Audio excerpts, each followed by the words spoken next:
Jérémie au chapitre 15. L'Éternel me dit, quand Moïse et Samuel se présenteraient devant moi, je ne serai pas favorable à ce peuple.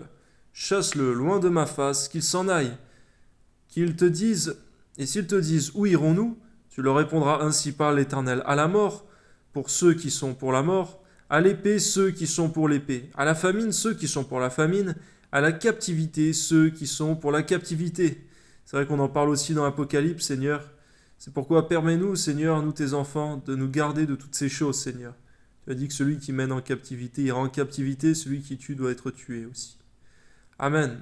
J'enverrai contre eux 4 espèces de fléaux, dit l'Éternel, l'épée pour les tuer, les chiens pour les traîner, les oiseaux du ciel et les bêtes de la terre pour les dévorer et les détruire.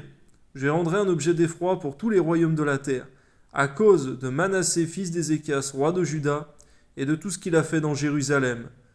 Qui aura pitié de toi, Jérusalem? Qui te plaindra? Qui ira s'informer de ton état? Tu m'as abandonné, dit l'Éternel, tu es allé en arrière. Mais j'étends ma main sur toi et je te détruis. Je suis las d'avoir compassion. Je les vanne avec le vanne aux portes du pays.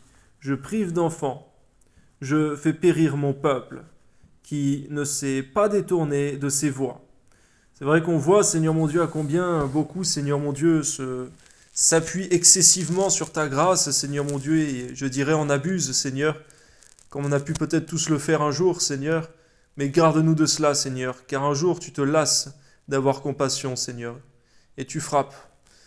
Que ton nom soit béni, Seigneur, pour la sagesse, Seigneur, et pour la haine du mal, afin de marcher réellement dans tes voies, et de penser comme toi tu penses, Seigneur, et de faire ce que tu veux que nous fassions, Seigneur. Amen. Ces veuves sont plus nombreuses que les grains de sable de la mer. J'amène sur eux, sur la mère du jeune homme, le dévastateur en plein midi. Je fais soudain tomber sur elle l'angoisse et la terreur. Celle qui a enfanté 7 fils est désolée. Elle rend l'âme. Son soleil se couche quand il est encore jour. Elle est confuse, couverte de honte. Ceux qui restent, je les livre à l'épée, devant leurs ennemis, dit l'Éternel. Malheur à moi, ma mère, de ce que tu m'as fait naître. Homme de disputes et de querelles pour tout le pays. Non, je n'emprunte ni ne prête. Et cependant, tous me maudissent. L'Éternel dit, certes, tu auras un avenir heureux. Certes, je forcerai l'ennemi à t'adresser ses supplications, au temps du malheur et au temps de la détresse. Le fer brisera-t-il le fer du septentrion et les reins? Je livre gratuitement au pillage tes biens et tes trésors, à cause de tous tes péchés, sur tout mon territoire. Je te fais passer avec ton ennemi dans un pays que tu ne connais pas, car le feu de ma colère s'est allumé, il brûle sur vous. Tu sais tout, Éternel, souviens-toi de moi, et ne m'oublie pas. Venge-moi de mes persécuteurs, ne m'enlève pas tandis que tu te montres lent à la colère.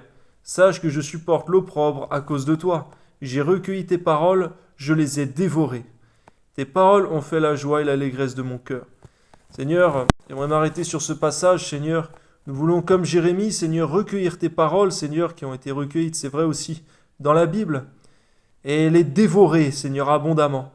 Oui, Seigneur, car c'est ta parole, Seigneur, qui fait notre joie et notre allégresse dans notre cœur. Toi soit la gloire, Seigneur, Amen. Car ton nom est invoqué sur moi, Éternel Dieu des armées. Je ne me suis point assis dans l'assemblée des moqueurs, afin de me réjouir. Mais à cause de ta puissance, je me suis assis solitaire, car tu me remplissais de fureur. Pourquoi ma souffrance est-elle continuelle? Pourquoi ma plaie est-elle douloureuse? Et ne veut-elle pas se guérir? Serais-tu pour moi comme une source trompeuse, comme une eau, dont on n'est pas sûr? C'est pourquoi ainsi parle l'Éternel. Si tu te rachètes à moi, je te répondrai, et tu te tiendras devant moi. Si tu sépares ce qui est précieux de ce qui est vil, tu seras comme ma bouche. C'est à eux de revenir à toi, mais ce n'est pas à toi de revenir vers eux. Donne-nous ce discernement-là, Seigneur, ce discernement précis, parce qu'il y a un temps pour embrasser et un temps pour s'éloigner des embrassements. Permets-nous de savoir, Seigneur, lorsque c'est à nous de revenir vers tel ou si c'est à tel de revenir vers nous, Seigneur, au nom de Jésus, Seigneur, et de marcher en toutes choses dans l'obéissance, Seigneur. Amen. Je te rendrai pour ce peuple comme une muraille forte d'airain. Ils te feront la guerre, mais ils ne te vaincront pas, car je serai avec toi pour te sauver, te délivrer, dit l'Éternel. Je te délivrerai de la main des méchants, je te sauverai de la main des violents. Amen. Gloire à Dieu.